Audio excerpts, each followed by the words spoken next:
Well, we've talked many times now about how every accusation from MAGA is a confession. It's something we call projection. That which you accuse your opponent of, you are actually guilty of yourself. And today we're going to talk about, all capital letters, election interference. Election interference is something Donald Trump and those around him have been talking about for a very long time. They like to say that Trump being investigated is election interference. They like to say that Trump being charged is election interference. They like to say that Kamala Harris being interviewed is election interference. Everything is election interference. And it's not. But we now have found some election interference. Donald Trump is apparently colluding with Elon Musk's Twitter, now known as X. And if you're looking for the real election interference, you don't need to look under a rock. You don't need to look in Joe Biden's garage, or garage, as some like to say. You need to look at X. You need to look at Twitter. The New York Times reports Musk is going all in to elect Trump. Elon Musk is planting himself in Pennsylvania, has brought his brain trust to help, and may even knock on doors himself. This article goes on to delineate and expose what has been happening with Twitter. And it says, quote, "The relationship," meaning the Trump-Musk relationship, "has proved significant in other ways. After a reporter's publication of hacked Trump campaign information last month, the campaign connected with X to prevent the circulation of links to the material on the platform, according to two people with knowledge of the events. X eventually blocked links to the material and suspended the reporter's account." I want to speak as clearly as I can. On the show, I make an effort to communicate clearly, and sometimes I fail, and people write to me and they've completely misunderstood what I've said. Let me really, in simple terms, clarify what's going on here.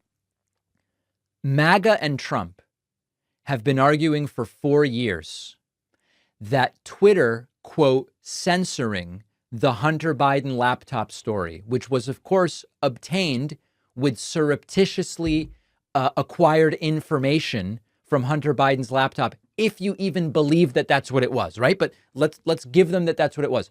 Information leaked, obtained, stolen, whatever term you want to use, from Hunter Biden's supposed laptop.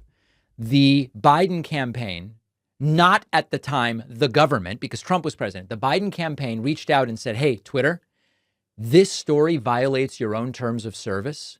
There are pictures here, explicit pictures without consent of Hunter Biden's, and that is against your terms of service. The story should be suppressed." That is supposedly election interference. It is a violation of someone's First Amendment right. They never say who. It's censorship, so on and so forth. You now have the Trump campaign, equivalent to the Biden campaign in 2020, reaching out to Twitter and saying, here is information that was obtained through subterfuge or leaks, right? Equivalent to the Hunter Biden story. Please block it. Please block it. This is exactly what they have been critical of Twitter for doing with the Hunter Biden laptop story. They've become convinced that if people were able to see Hunter Biden's, they would have voted for Trump instead of Biden. And now they're asking Twitter to do the same. And Twitter is doing it.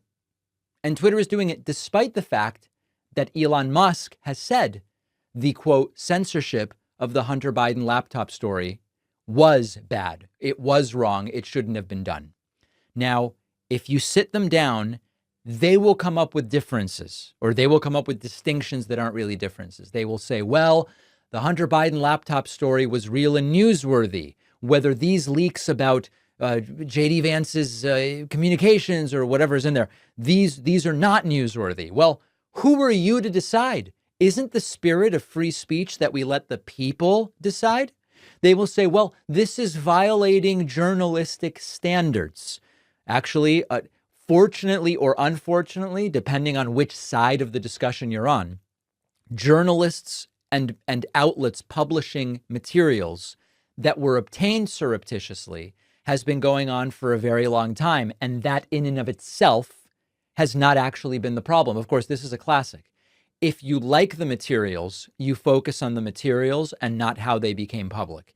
If you don't like the materials, you ignore the subject matter of the materials and instead focus only on these never should have been released, it never should have become public, etc. What we know are two things.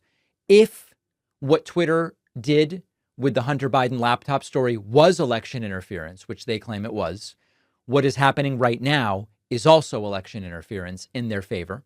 And number two, nearly overnight, with the purchase of Twitter, now X, by Elon Musk, it became an overtly right-wing propaganda machine and a fertile breeding ground for conspiracy theories, misinformation.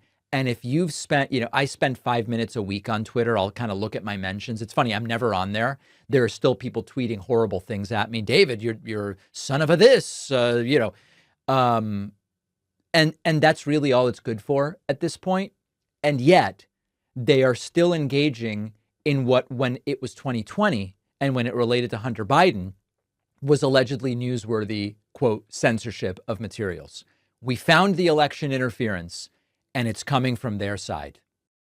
Donald Trump has made it clear in a Truth Social post that if he gets elected, he will prosecute people in response to imaginary voter fraud, using the Justice Department as his personal tool for revenge. And it's crazy how conservative news outlets are framing this story, like this headline from Ben Shapiro's Daily Wire, which says Governor Burgum defends Trump against leftist outrage over his demand for fair elections.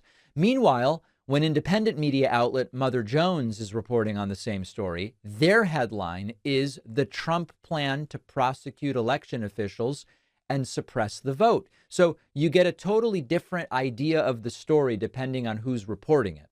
Our sponsor, Ground News, makes it really easy to see these differences. For every news story, Ground News shows me a breakdown of how each outlet is framing the story, who owns the outlet, what their political bias is, so you can make up your own mind. I can also follow Ground News' dedicated 2024 presidential election page for each candidate, which is an amazing tool right now just to sort out fact from fiction on the race. And my viewers get 40% off the same unlimited access Vantage plan that I use when you go to ground.news/Pacman. The link is in the description.